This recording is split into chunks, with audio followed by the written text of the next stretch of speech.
simply based on fear or rage rarely end well. नमस्कार, आदाब, सत श्री अकाल, जय भीम, जोहार। मेरा नाम है नवीन कुमार। किसने सोचा था कि नरेंद्र मोदी की तुलना दुनिया के एक बदनाम और क्रूर तानाशाह से की जाने लगेगी, जिसने हजारों लोगों को मरवाया, विरोधी दलों के नेताओं को जेलों में डलवा दिया, विरोध करने वाले नागरिकों को ठिकाने लगा दिया और मीडिया को अपना गुणगान करने पर मजबूर कर दिया। जी हां, अमेरिका की एक सांसद ने प्रधानमंत्री नरेंद्र मोदी की तुलना एक ऐसे ही बदनाम तानाशाह से कर डाली है और इससे बीजेपी बौखला उठी है। अमेरिका की डेमोक्रेटिक पार्टी की एक अश्वेत सांसद हैं इल्हान ओमर। वो मिनेसोटा राज्य का प्रतिनिधित्व करती हैं। उनकी उम्र केवल 39 साल है।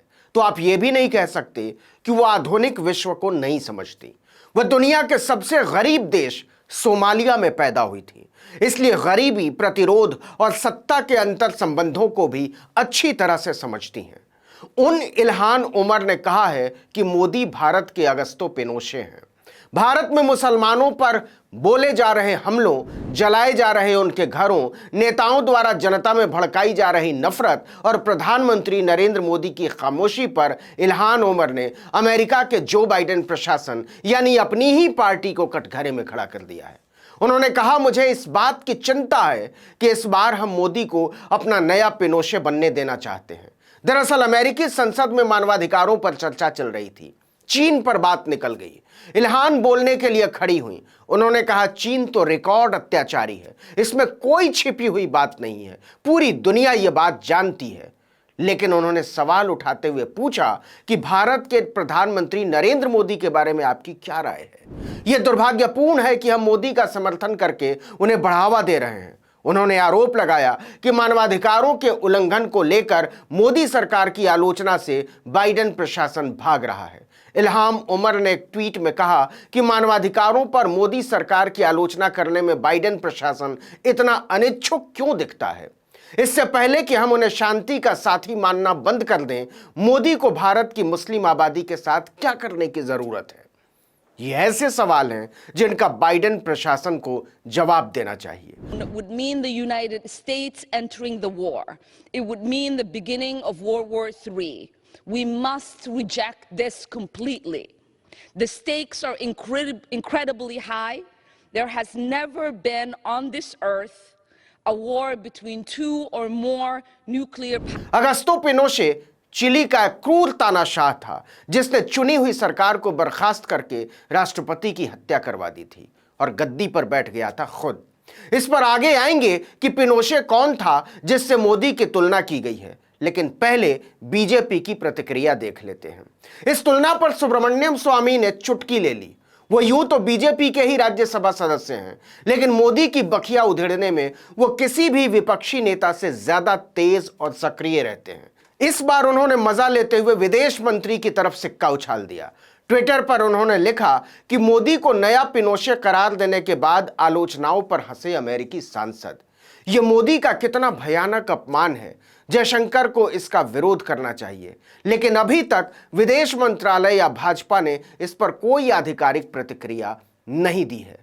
अब जरा समझते हैं कि आखिर पिनोशे नाम का वो तानाशाह चीज क्या था और क्यों इल्हाम उमर मोदी की तुलना के लिए पिनोशे तक पहुंच गई, और यह किसी भी लोकतंत्र के नेता के लिए कितनी बड़ी बेइज्जती की बात है। यह बात है 1973 की। चिली में 3 साल से कम्युनिस्ट पार्टी सत्ता में थी। राष्ट्रपति सल्वाडोर एलेंडे को शासन करते हुए कोई 3 बरस बीत चुके थे। उन्होंने जनरल अगस्तो पिनोशे पर भरोसा करके उन्हें कमांडर इन चीफ बना दिया था। कमांडर इन चीफ बनते ही पिनोशे एलेंडे को सत्ता से हटाकर खुद राष्ट्रपति बनने के बारे में सोचने लगे। आर्मी चीफ बनने के 2 महीने बाद ही उन्होंने एलेंडे को साफ साफ कह दिया कि या तो वो खुद इस्तीफा दे दें और नहीं तो सैन्य कार्रवाई के लिए तैयार रहें। एलेंडे ने इससे साफ इनकार कर दिया। इस चेतावनी के केवल 3 दिन के भीतर राष्ट्रपति निवास में सेना घुस गई और एलेंडे को मौत के घाट उतार दिया गया। जनता पिनोशे की जय बोल रही थी, क्योंकि वो महंगाई, भ्रष्टाचार और बेरोजगारी खत्म कर देने के जुमले उछाल रहा था।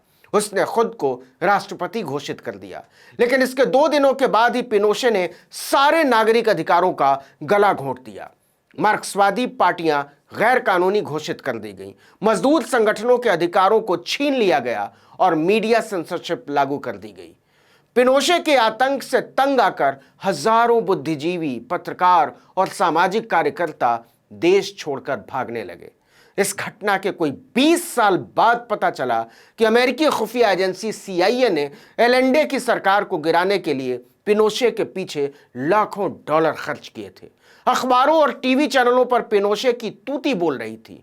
74 में पिनोशे ने चुनाव करवाया और प्रचंड बहुमत से जीतने का दावा किया। 1978 के चुनाव में तो उसने 75% वोट मिलने का दावा किया था। वो शानदार भाषण देता था और कहता था कि वो देश के दुश्मनों से कठोरता से निपट रहा है। वो भी कहता था कि वो केवल देश के लिए जीता है। अखबारों में सिर्फ उसकी तारीफें छपा करती थीं। 1980 में उसने संविधान ही बदल दिया। इसके अगले साल चुनाव के बाद 4 की बजाय 8 साल के लिए राष्ट्रपति बन बैठा। कमाल तो यह है कि पिनोशे के राज में महंगाई से जनता की कमर टूट रही थी और वो राष्ट्रीय सुरक्षा की बातें किया करता था। बेरोजगारी अपने चरम पर थी और वो कहता था कि देश को दुश्मनों से बचाना बहुत जरूरी है, जो मैं कर रहा हूं।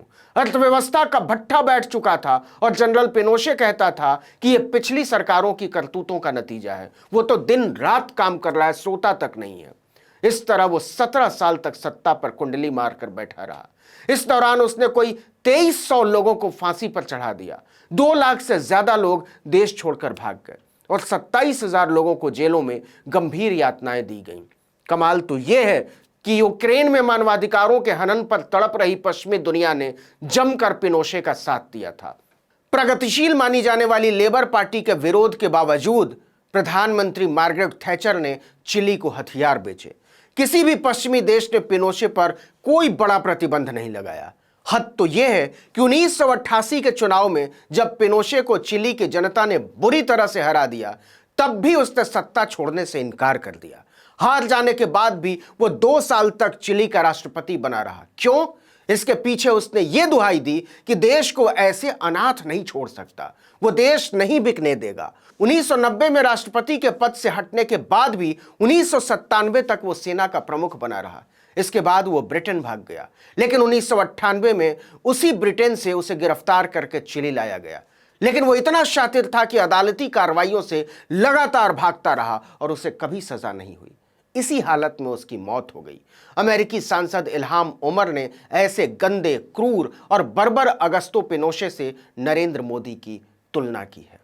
इस वीडियो में इतना ही, लेकिन अगर आपने आर्टिकल 19 इंडिया को अब तक सब्सक्राइब नहीं किया है तो फौरन कर दीजिए, बेल आइकॉन दबाइए, घंटी जैसी आकृति लाइक कीजिए और कमेंट करके बताइए हमारा वीडियो आपको कैसा लगा। अगर यूट्यूब पर देख रहे हैं तो हमारे चैनल को सब्सक्राइब कर दीजिए, फेसबुक पर देख रहे हैं तो पेज को लाइक कर लीजिए, इंस्टाग्राम पेज को फॉलो कर लीजिए और हमारे ट्विटर हैंडल को भी फॉलो कर लीजिए, जो कि आर्टिकल 19_इंडिया है। नमस्कार।